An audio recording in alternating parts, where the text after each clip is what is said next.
मैं वेदवती भगवान के भजनों में और चरणों में लीन होकर मैं अपना सारा जीवन बिता देना चाहती हूँ।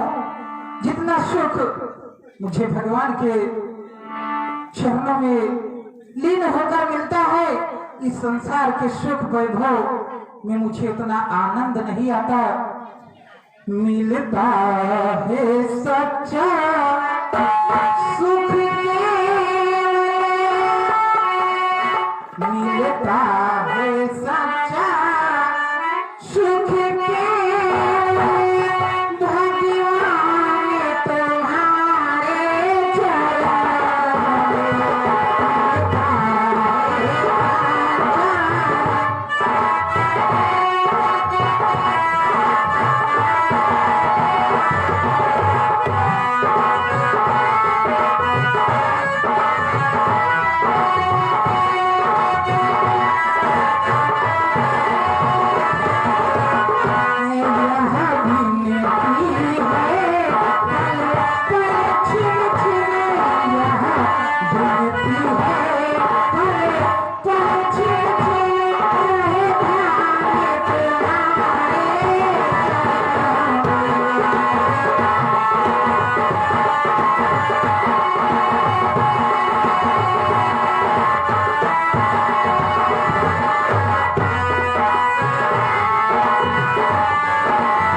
तुम्हारे कितनी सुंदर नार निर्जन वन में शोभ रही है। अरे निर्जन वन में शोभती ऐसी सुंदर नार।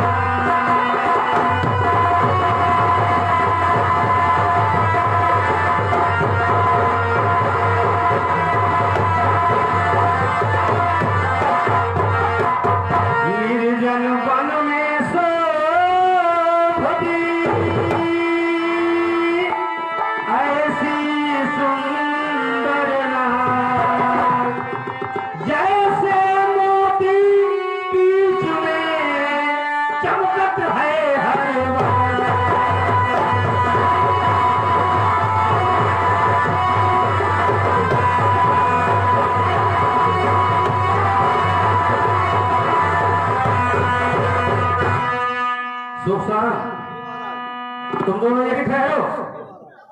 मैं इस कन्या के रूप पर मोहित हो गया हूं। मैं इसके पास जाता हूं, इसका परिचय पूछता हूं, कहां से आई है और इस निर्जन वन में क्या कर रही है।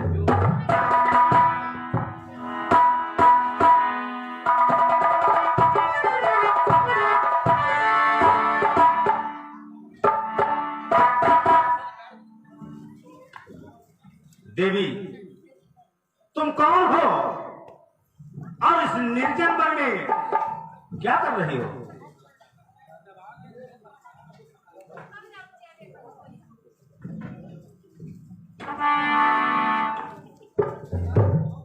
महाराज, मैं कुशध्वज की कन्या वेदवती हूँ, पर इस निर्जन वन में मुझे अकेली पाके और मुझसे बातें करने वाले, मेरे पास आने वाले आप कौन हैं? मैं लंकापति रावण हूँ, विशेषवा का पुत्र, पुलस्त का पौत्र, ब्रह्मा का परपौत्र, लंकापति रावण। आप ये तुम्हारे लिए बहुत सम्मान की बात है कि आप 3 लोग 14 भुवनों पर राज करने वाला लंकापति रावण तुम जैसी ऋषि की कन्या से बात कर रहा है, और उस बात करने का कारण भी है। क्या कारण है, मैं भी तो जानूं। बात तो तुमसे बहुत सारी करनी है। इस निर्जन वन में इतनी सुंदर होकर के इस जंगल में क्या कर रही हो, किसका ध्यान लगाए हो। हे रावण, इस निर्जन वन में भगवान के सिवा और मैं किसका ध्यान लगा सकती हूँ।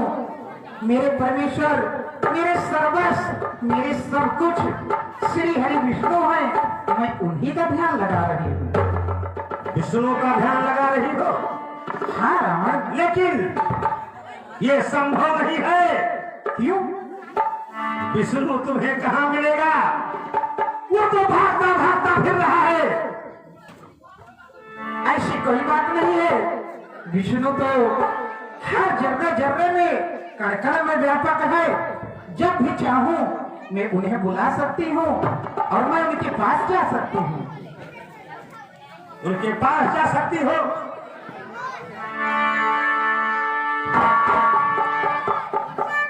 लेकिन हमारा मन तुम्हें देख करके लंका की पटरानी बनाने का कर रहा है। लंका की पटरानी।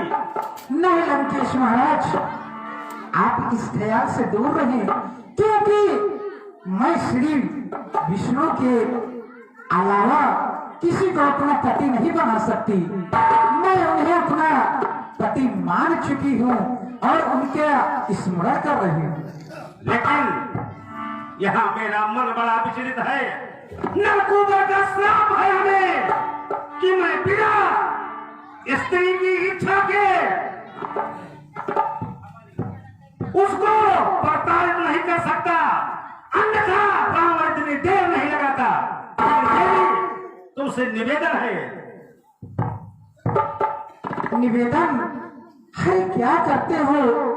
मुझे ऐसी स्त्रियों पर से निवेदन, मैं आपका निवेदन कोई मानने वाली नहीं हूँ महाराज। लेकिन मैं तो बारंबार निवेदन करूंगा और कहूंगा, अरे हुस्न वाले तेरा जपा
एक बात स्पष्ट कर देना चाहती हूँ।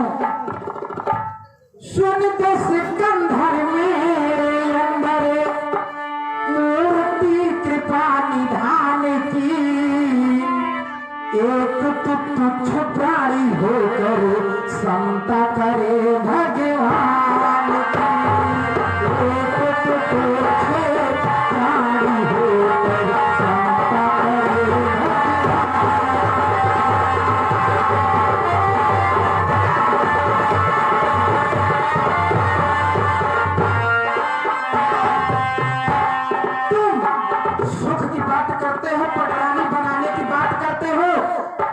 शायद ज्ञात नहीं महाराज रावण, संसार को सुख देने वाले संसार को तो निराले हैं, मैं तो उनकी मतवारी हूँ, वो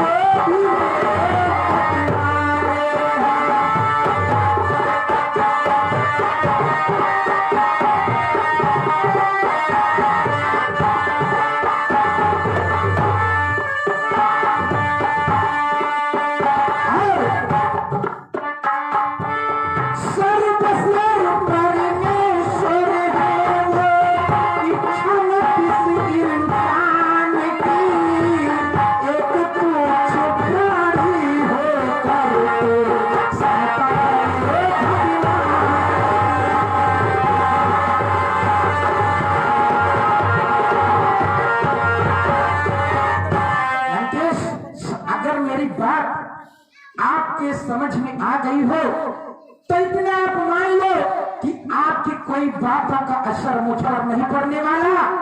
मैं केवल जो कुछ मानती हूँ वो मैं श्री हरि विष्णु को मानती हूँ। अरे तुम जिसको भगवान कह रहे हो, परमात्मा कह रहे हो, वही इच्छा है, वही धोखा है, जो कि परमात्मा तुम्हारे सामने खड़ा है। परमात्मा के सिवा संसार में कोई नहीं, सर्वशक्तिमान मुझसा दूसरा कोई नहीं। मैं अगर चाहूं तो पर्वत का भी सीना तोड़ लूं, मैं अगर चाहूं हिमाचल में ये आपका अभिमान बोल रहा है। मेरा अभिमान लंका पति रावण हूं मैं, अभिमान की बात की है। लंका पति रावण हूं मैं, पुतलाए अभिमान हूं और सब करो मुझे सजदा, क्योंकि मैं ही भगवान हूं। बहुत मूर्ख हो रहा है। मैं आपको किस तरह से समझाऊं कि आप मुझे ज्ञानी, मुझे सब पंडित को तुम समझाने का कार्य न करो देवी। रावण को और क्रोधित न करो। आखिरी बार कह रहा हूं, मेरे साथ चलो। मैं नहीं जाऊंगी। नहीं जाओगी? नहीं जाऊंगी। तो रावण तुम्हारा हरा करके ले जाएगा, लंका में रखेगा। तुम जब तक नहीं मान जाओगी तब तक वही रहोगी। अरे जो हुआ अच्छा हुआ, वह ध्यान नहीं देगा।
मिटा दूंगी और जाकर जनकपुर सीता बनकर तुम्हारे मौत का कारण बनूंगी। ये मेरा श्राप है, ये मेरा श्राप है, ये मेरा